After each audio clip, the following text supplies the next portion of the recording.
ਕਿ ਅਜਿਹਾ ਹੋ ਸਕਦਾ ਹੈ ਕਿ ਇੱਕ 23 ਸਾਲਾਂ ਦਾ ਨੌਜਵਾਨ ਉਹ ਪੁੱਤ ਆਪਣੀ ਹੀ ਮਾਂ ਦਾ ਦੂਸਰਾ ਵਿਆਹ ਕਰਵਾਏ, ਉਹ ਵੀ ਇਸ ਤਰ੍ਹਾਂ ਦੇ ਸਮਾਜ ਵਿੱਚ ਜਿੱਥੇ ਰੂੜੀਵਾਦੀ ਸੋਚ ਜੋ ਹੈ ਉਹ ਕਾਫੀ ਭਾਰੂ ਹੈ। ਤੇ ਇਸ ਸੋਚ ਨੂੰ ਪਿੱਛੇ ਛੱਡਦੇ ਹੋਏ, ਤੋੜਦੇ ਹੋਏ ਇਸ ਨੌਜਵਾਨ ਨੇ ਇੱਕ ਪਹਿਲ ਕਦਮੀ ਕੀਤੀ ਹੈ। ਉਹ ਪਹਿਲ ਕਦਮੀ ਜੋ ਹੈ ਕਿ ਉਸਨੇ ਆਪਣੀ ਵਿਧਵਾ ਮਾਤਾ ਦਾ ਦੂਸਰਾ ਵਿਆਹ ਕਰਵਾਇਆ। ਆਪਣੀ ਮਾਤਾ ਦਾ ਦੂਸਰਾ ਵਿਆਹ ਕਰਵਾਉਣਾ ਉਸ ਨੌਜਵਾਨ ਲਈ ਕਿੰਨਾ ਔਖਾ ਹੋਵੇਗਾ ਇਸ ਸਮਾਜ ਦੇ ਵਿੱਚ, ਜਿੱਥੇ ਲੋਕ ਤਰ੍ਹਾਂ ਤਰ੍ਹਾਂ ਦੀਆਂ ਗੱਲਾਂ ਬਣਾਉਂਦੇ ਨੇ, ਆਂਢ ਗੁਆਂਢ, ਰਿਸ਼ਤੇਦਾਰ, ਦੋਸਤ ਮਿੱਤਰ ਜੀਣ ਨਹੀਂ ਦਿੰਦੇ, ਪਰ ਫਿਰ ਵੀ ਇਸ ਨੌਜਵਾਨ ਨੇ ਉਹਨਾਂ ਰਿਸ਼ਤੇਦਾਰਾਂ ਦੀ, ਦੋਸਤਾਂ ਦੀ, ਮਿੱਤਰਾਂ ਦੀ ਪਰਵਾਹ ਕੀਤੇ ਬਗੈਰ ਆਪਣੀ ਮਾਂ ਦੀ ਖੁਸ਼ੀ ਨੂੰ ਤਰਜੀਹ ਦਿੱਤੀ ਤੇ ਆਪਣੀ ਮਾਂ ਦਾ ਦੂਸਰਾ ਵਿਆਹ ਕਰਵਾਇਆ। ਉਹ ਵੀ ਉਦੋਂ ਜਦੋਂ ਉਸ ਦੀ ਮਾਂ ਨੂੰ ਵੀ ਮਨਾਉਣਾ ਉਸਦੇ ਲਈ ਮੁਸ਼ਕਿਲ ਹੋ ਗਿਆ। ਉਹ ਮਾਂ ਜਿਸ ਦਾ ਉਸਨੇ ਵਿਆਹ ਕਰਵਾਉਣਾ ਸੀ ਉਸਦੀ ਹੀ ਖੁਸ਼ੀ ਦੇ ਲਈ। ਤੇ ਕਿੰਨੀ ਅਜੀਬ ਗੱਲ ਹੈ ਕਿ ਇਸ ਸਮਾਜ ਦੇ ਵਿੱਚ ਔਰਤ ਨੂੰ ਆਪਣੇ ਲਈ ਸੋਚਣ ਤੋਂ ਵੀ ਡਰਨਾ ਪੈਂਦਾ ਹੈ। ਉਹ ਡਰਦੀ ਹੈ ਤਾਂ ਹੀ ਉਹ ਆਪਣੇ ਬਾਰੇ ਨਹੀਂ ਸੋਚਦੀ। ਸਾਰਿਆਂ ਦੀ ਜ਼ਿੰਮੇਵਾਰੀ ਚੁੱਕਣ ਵਾਲੀ ਉਹ ਔਰਤ, ਸਭ ਨੂੰ ਸੰਭਾਲਣ ਵਾਲੀ, ਜਦੋਂ ਆਪਣੇ ਬਾਰੇ ਸੋਚਣ ਦੀ ਗੱਲ ਆਉਂਦੀ ਹੈ ਤਾਂ ਉਹ ਉੱਥੇ ਹੀ ਚੁੱਪ ਹੋ ਕੇ ਰਹਿ ਜਾਂਦੀ ਹੈ ਤੇ ਡਰ ਜਾਂਦੀ ਹੈ। ਪਰ ਉੱਥੇ ਹੀ ਇਸ ਨੌਜਵਾਨ ਨੇ, ਉਸ ਮਾਂ ਦੇ ਪੁੱਤ ਨੇ ਆਪਣੀ ਮਾਂ ਦੇ ਬਾਰੇ ਸੋਚਦੇ ਹੋਏ ਉਸਦੇ ਲਈ ਇੰਨਾ ਵੱਡਾ ਕਦਮ ਚੁੱਕਿਆ ਕਿ ਕਿਸੇ ਦੀ ਪਰਵਾਹ ਨਹੀਂ ਕੀਤੀ ਤੇ ਉਸਦਾ ਦੂਸਰਾ ਵਿਆਹ ਕਰਵਾਇਆ। ਖੁਦ ਹੀ ਉਸ ਨੌਜਵਾਨ ਨੇ ਆਪਣੀ ਮਾਂ ਦੇ ਲਈ ਰਿਸ਼ਤੇ ਲੱਭਣ ਦੀ ਜਿਹੜੀ ਹੈ ਉਹ ਸ਼ੁਰੂਆਤ ਕੀਤੀ ਤੇ ਜਦੋਂ ਰਿਸ਼ਤਾ ਲੱਭ ਗਿਆ ਤੇ ਆਪਣੀ ਮਾਂ ਦਾ ਜਿਹੜਾ ਉਸਨੇ ਵਿਆਹ ਕਰਵਾ ਦਿੱਤਾ। ਆਪਣੇ ਦੋਸਤਾਂ ਮਿੱਤਰਾਂ ਨੂੰ ਵੀ ਸਮਝਾਉਣ ਦੀ ਕੋਸ਼ਿਸ਼ ਕੀਤੀ ਤੇ ਫਿਰ ਇਹ ਪਹਿਲ ਕਦਮੀ ਕੀਤੀ। ਮੌਜੂਦਾ ਸਮੇਂ ਦੀ ਗੱਲ ਕੀਤੀ ਜਾਵੇ ਤਾਂ ਜਿੱਥੇ ਰਿਸ਼ਤੇ ਜਿਹੜੇ ਨੇ ਉਹ ਇੰਨੇ ਤਾਰ-ਤਾਰ ਹੋ ਚੁੱਕੇ ਨੇ ਕਿ ਭਰਾ ਵੀ ਇੱਕ ਦੂਸਰੇ ਦਾ ਦੁਸ਼ਮਣ ਬਣਿਆ ਹੋਇਆ ਹੈ। ਹਰ ਘਰ ਦੇ ਵਿੱਚ ਕੋਈ ਨਾ ਕੋਈ ਲੜਾਈ ਹੈ। ਮਾਤਾ ਪਿਤਾ ਤੋਂ ਲੈ ਕੇ ਪਤੀ ਪਤਨੀ, ਭੈਣ ਭਰਾ, ਹਰ ਕੋਈ ਇੱਕ ਦੂਸਰੇ ਦੇ ਨਾਲ ਲੜ ਰਿਹਾ ਹੈ। ਜ਼ਮੀਨਾਂ ਨੂੰ ਲੈ ਕੇ ਝਗੜੇ ਹੋ ਜਾਂਦੇ ਨੇ, ਗੋਲੀਆਂ ਚੱਲ ਜਾਂਦੀਆਂ ਨੇ, ਕਤਲ ਹੋ ਜਾਂਦੇ ਨੇ। ਉੱਥੇ ਹੀ ਇਸ ਨੌਜਵਾਨ ਨੇ ਕਿੰਨੀ ਵੱਡੀ ਜਿਹੜੀ ਮਿਸਾਲ ਕਾਇਮ ਕੀਤੀ ਹੈ ਉਹ ਤੁਹਾਨੂੰ ਇਸ ਰਿਪੋਰਟ ਦੇ ਵਿੱਚ ਦੱਸਦੇ ਹਾਂ ਕਿ ਕਿਸ ਤਰ੍ਹਾਂ ਇਸ ਨੌਜਵਾਨ ਨੇ ਆਪਣੀ ਮਾਂ ਦਾ ਵਿਆਹ ਕਰਾਇਆ। ਆਪਣੀ ਇਸ ਪਹਿਲ ਕਦਮੀ ਦੇ ਨਾਲ ਆਪਣੀ ਮਾਂ ਦੇ ਲਈ ਜਿਹੜਾ ਅਥਾਹ ਪਿਆਰ ਦਾ ਸਬੂਤ ਦਿੱਤਾ ਹੈ। ਉਹ ਤੁਹਾਨੂੰ ਦੱਸ ਦਿੰਦੇ ਹਾਂ ਕਿ 23 ਸਾਲਾਂ ਦਾ ਨੌਜਵਾਨ ਜੋ ਹੈ ਉਸਦੇ ਵੱਲੋਂ ਆਪਣੀ ਮਾਂ ਦਾ ਜਿਹੜਾ ਦੂਸਰਾ ਵਿਆਹ ਕਰਵਾਇਆ ਗਿਆ, ਕਿਉਂਕਿ ਉਸਦੇ ਜਿਹੜੇ ਪਹਿਲੇ ਪਿਤਾ ਸੀ, ਉਸਦੇ ਮਾਤਾ ਦਾ ਪਹਿਲਾ ਘਰ ਵਾਲਾ ਜੋ ਸੀ, ਉਸਦੀ ਮੌਤ ਹੋ ਗਈ ਸੀ ਇੱਕ ਸੜਕ ਹਾਦਸੇ ਦੇ ਵਿੱਚ। ਜਿਸ ਤੋਂ ਬਾਅਦ ਹੀ ਉਸਨੇ ਆਪਣੀ ਮਾਂ ਦੀ ਹਾਲਤ ਨੂੰ ਦੇਖਦੇ ਹੋਏ, ਜਦੋਂ ਇਕੱਲੇਪਨ ਨਾਲ ਝੂਝਦੀ ਸੀ, ਉਸ ਨੂੰ ਦੇਖਦੇ ਹੋਏ, ਜਦੋਂ ਸਿਹਤ ਦੇ ਵਿੱਚ ਪਰੇਸ਼ਾਨੀਆਂ ਪੇਸ਼ ਆਉਂਦੀਆਂ ਸੀ, ਆਂਢ ਗੁਆਂਢ ਜਦੋਂ ਉਸ ਨੂੰ ਤਾਨੇ ਦਿੰਦਾ ਸੀ, ਸਮਾਜਿਕ ਜਿਹੜੇ ਪ੍ਰੋਗਰਾਮ ਸੀ ਉਸ ਦੇ ਵਿੱਚ ਵੀ ਸ਼ਾਮਿਲ ਨਹੀਂ ਹੋਣ ਦਿੱਤਾ ਜਾਂਦਾ ਸੀ, ਜਿਸ ਕਰਕੇ ਉਸ ਨੌਜਵਾਨ ਨੇ ਇਹ ਕਦਮ ਚੁੱਕਿਆ। ਉਸ ਜਗ੍ਹਾ ਤੇ ਜਿੱਥੇ ਇਹ ਮਾਂ ਪੁੱਤ ਰਹਿੰਦੇ ਨੇ, ਉਹ ਸ਼ਹਿਰ ਜਿੱਥੇ ਲੋਕ ਇਸ ਤਰ੍ਹਾਂ ਦੀਆਂ ਗੱਲਾਂ ਨੂੰ ਸਮਝਦੇ ਨਹੀਂ ਕਿ ਮਾਂ ਦਾ ਦੂਸਰਾ ਵਿਆਹ ਕਰਵਾਇਆ ਜਾਵੇ, ਉਹ ਵੀ 45 ਤੋਂ 50 ਸਾਲ ਦੀ ਉਮਰ ਦੇ ਵਿੱਚ ਤੇ ਉੱਥੇ ਇਸ ਨੌਜਵਾਨ ਨੇ ਉਸ ਰੂੜੀਵਾਦੀ ਸੋਚ ਨੂੰ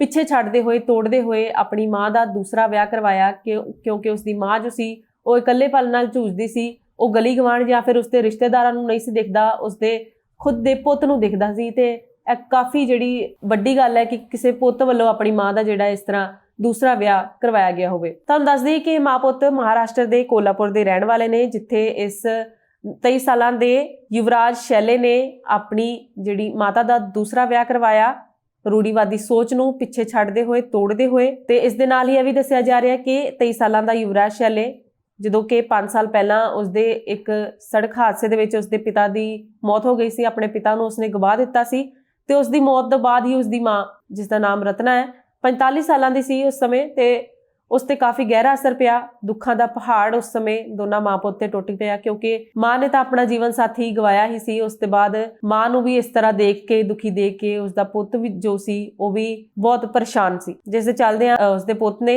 ਆਪਣੀ ਮਾਂ ਦਾ ਦੂਸਰਾ ਵਿਆਹ ਕਰਵਾਇਆ। ਜਦੋਂ 18 ਸਾਲਾਂ ਦਾ ਸੀ ਤੇ ਸ਼ੈਲੇ ਲਈ ਆਪਣੇ ਪਿਤਾ ਦੀ ਮੌਤ ਨੂੰ ਝੱਲਣਾ ਕਾਫੀ ਔਖਾ ਸੀ ਤੇ ਉਸਦੀ ਮਾਂ ਲਈ ਤਾਂ ਹੋਵੇਗਾ ਹੀ।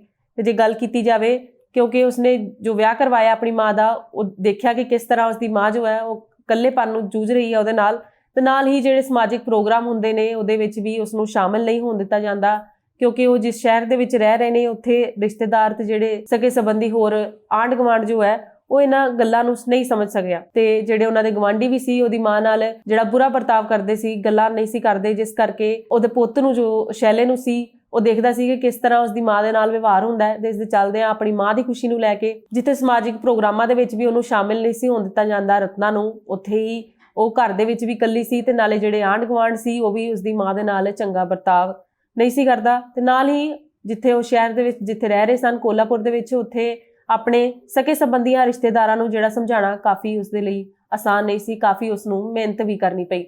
ਪਰ ਉਸ ਤੋਂ ਬਾਅਦ ਜਦੋਂ 23 ਸਾਲਾਂ ਦੇ ਇਸ ਨੌਜਵਾਨ ਨੇ ਆਪਣੀ ਮਾਂ ਦੇ ਲਈ ਰਿਸ਼ਤੇ ਲੱਭਣ ਦੀ ਸ਼ੁਰੂਆਤ ਕੀਤੀ, ਪਹਿਲਾਂ ਤਾਂ ਕਾਫੀ ਸਾਰੇ ਰਿਸ਼ਤੇਦਾਰਾਂ ਨੇ, ਦੋਸਤਾਂ ਨੇ ਉਸ ਨੂੰ ਸਮਝਿਆ ਹੀ ਨਹੀਂ, ਪਰ ਜਦੋਂ ਸਮਝਿਆ ਤੇ ਕਾਫੀ ਜਾਣਿਆਂ ਨੇ ਉਸ ਦੀ ਮਦਦ ਵੀ ਕੀਤੀ। ਫਿਰ ਉਸਨੇ ਰਿਸ਼ਤੇ ਦੀ ਜਿਹੜੀ ਲੱਭਣ ਦੀ ਸ਼ੁਰੂਆਤ ਉਹ ਖੁਦ ਕੀਤੀ। ਫਿਰ ਉਸ ਦੀ ਜਿਹੜੀ ਉਸਦੇ ਧਿਆਨ ਵਿੱਚ ਇੱਕ ਅਜਿਹਾ ਸ਼ਖਸ ਆਇਆ ਜਿਸ ਦਾ ਨਾਮ ਹੈ ਮਾਰੂਤ ਘਨਵਟ। ਉਸ ਦੇ ਬਾਰੇ ਪਤਾ ਲੱਗਿਆ ਕਿ ਉਹ ਵੀ ਕਾਫੀ ਸਾਲਾਂ ਤੋਂ ਇਕੱਲਾ ਹੀ ਰਹਿ ਰਿਹਾ ਹੈ। ਤੇ ਜਦੋਂ ਉਸਨੂੰ ਇਸ ਸ਼ਖਸ ਬਾਰੇ ਪਤਾ ਲੱਗਿਆ ਤਾਂ ਉਹ 23 ਸਾਲਾਂ ਦੇ ਨੌਜਵਾਨ ਪੁੱਤ ਨੇ ਆਪਣੀ ਮਾਂ ਦੀ ਵਿਆਹ ਦੇ ਲਈ ਉਸ ਸ਼ਖਸ ਦੇ ਨਾਲ ਗੱਲਬਾਤ ਕੀਤੀ ਕਿ ਵਿਆਹ ਦੇ ਬਾਰੇ ਗੱਲਬਾਤ ਚੱਲੀ, ਜਿਸ ਤੋਂ ਬਾਅਦ ਉਹਨਾਂ ਦਾ ਵਿਆਹ ਵੀ ਤੈਅ ਹੋ ਗਿਆ।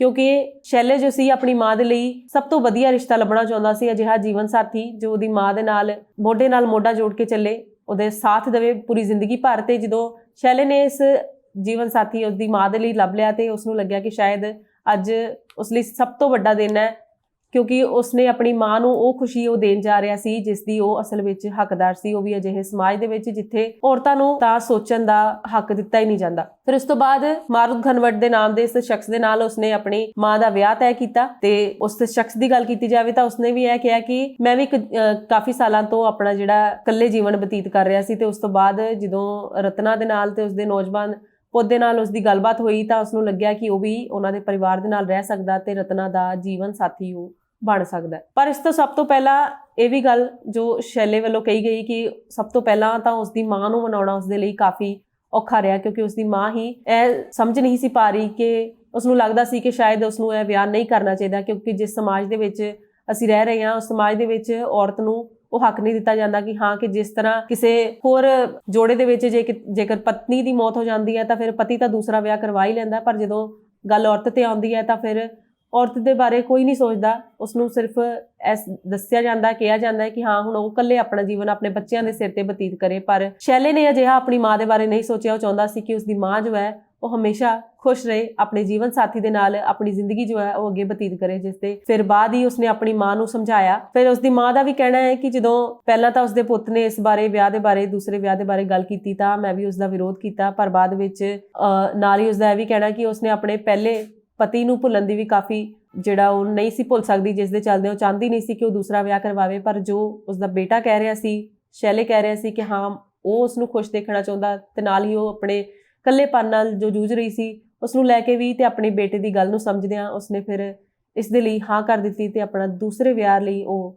ਤਿਆਰ ਹੋ ਗਈ। ਤੇ ਮਾਰੂਤ ਘਨਵਟ ਦੇ ਨਾਲ ਉਹਨੇ 2 ਹਫ਼ਤਿਆਂ ਪਹਿਲਾਂ ਹੀ ਜਿਹੜਾ ਉਹ ਵਿਆਹ ਰਚਾ ਲਿਆ। ਸੋ ਇਸ ਤਰ੍ਹਾਂ ਸ਼ੈਲੇ ਨੇ ਪਹਿਲ ਕਦਮੀ ਕਰਦੇ ਹੋਏ ਆਪਣੀ ਮਾਂ ਦੀ ਖੁਸ਼ੀ ਨੂੰ ਤਰਜੀਹ ਦਿੰਦੇ ਹੋਏ ਉਸਦਾ ਵਿਆਹ ਕਰਵਾਇਆ, ਉਸਦਾ ਜੀਵਨ ਸਾਥੀ ਪਹਿਲਾਂ ਲੱਭਿਆ ਤੇ ਫਿਰ ਬਾਅਦ ਵਿੱਚ ਦੋਵਾਂ ਦਾ ਯਾਨੀ ਕਿ ਆਪਣੀ ਮਾਂ ਰਤਨਾ ਦਾ ਤੇ ਮਾਰੂਤ ਘਨਵਟ ਦਾ ਵਿਆਹ ਕਰਵਾ ਦਿੱਤਾ। ਸੋ ਅਜਿਹੀਆਂ ਪਹਿਲ ਕਦਮੀਆਂ ਹਰੇਕ ਨੂੰ ਕਰਨੀਆਂ ਚਾਹੀਦੀਆਂ ਨੇ ਇਹ ਸਮਾਜ ਦੇ ਵਿੱਚ, ਜਿੱਥੇ ਔਰਤਾਂ ਨੂੰ ਸਿਰਫ ਇਹ ਸਮਝਿਆ ਜਾਂਦਾ ਕਿ ਹਾਂ ਉਹ ਘਰ ਸੰਭਾਲਣ ਜਾਂ ਫਿਰ ਰਸੋਈ ਦੇ ਵਿੱਚ ਰਹਿਣ ਜਾਂ ਫਿਰ ਕਈ ਵਾਰ ਤਾਂ ਨੌਕਰੀ ਕਰਨ ਤੱਕ ਦਾ ਵੀ ਉਹਨਾਂ ਨੂੰ ਮੌਕਾ ਨਹੀਂ ਦਿੱਤਾ ਜਾਂਦਾ। ਉੱਥੇ ਹੀ ਇਸ ਨੌਜਵਾਨ ਨੇ ਇੰਨੀ ਵੱਡੀ ਪਹਿਲ ਕਦਮੀ ਕੀਤੀ, ਆਪਣੀ ਮਾਂ ਦੀ ਖੁਸ਼ੀ ਦੇ ਬਾਰੇ ਸੋਚਿਆ ਤਾਂ ਕਿ ਉਸਨੂੰ ਅੱਗੇ ਜਿਹੜੀ ਜ਼ਿੰਦਗੀ ਹੈ ਉਹ ਸਿਰਫ ਆਪਣੇ ਬੱਚਿਆਂ ਕਰਕੇ ਕਿ ਹਾਂ ਉਸਦੇ ਬੱਚੇ ਵੱਡੇ ਹੋ ਗਏ ਨੇ। ਜਿਸ ਤਰ੍ਹਾਂ ਇਸ ਸਮਾਜ ਦੇ ਵਿੱਚ ਕਿਹਾ ਜਾਂਦਾ ਕਿ ਜਦੋਂ ਬੱਚੇ ਵੱਡੇ ਹੋ ਜਾਣ ਤਾਂ ਫਿਰ ਮਾਪਿਓ ਇਸ ਤਰ੍ਹਾਂ ਜਾਂ ਫਿਰ ਮਾਂ ਖਾਸ ਕਰਕੇ ਜਦੋਂ ਪਤੀ ਨਾ ਹੋਵੇ ਤਾਂ ਉਸਨੂੰ ਇਸ ਉਮਰ ਦੇ ਵਿੱਚ ਵਿਆਹ ਜੋ ਹੈ ਉਹ ਨਹੀਂ ਰਚਾਉਣਾ ਚਾਹੀਦਾ। ਪਰ ਇਸ ਬੇਟੇ ਨੇ ਆਪਣੀ ਮਾਂ ਦੇ ਬਾਰੇ ਸੋਚਦੇ ਹੋਏ ਉਸ ਦਾ ਜੀਵਨ ਸਾਥੀ ਲੱਭਿਆ ਤੇ ਉਸ ਦਾ ਵਿਆਹ ਕਰਵਾਇਆ। ਅਜਿਹੀਆਂ ਪਹਿਲ ਕਦਮੀਆਂ ਬਹੁਤ ਜ਼ਰੂਰੀ ਨੇ ਹਰੇਕ ਦੇ ਲਈ, ਖੁਸ਼ ਰਹਿਣ ਦੇ ਲਈ, ਖਾਸ ਕਰਕੇ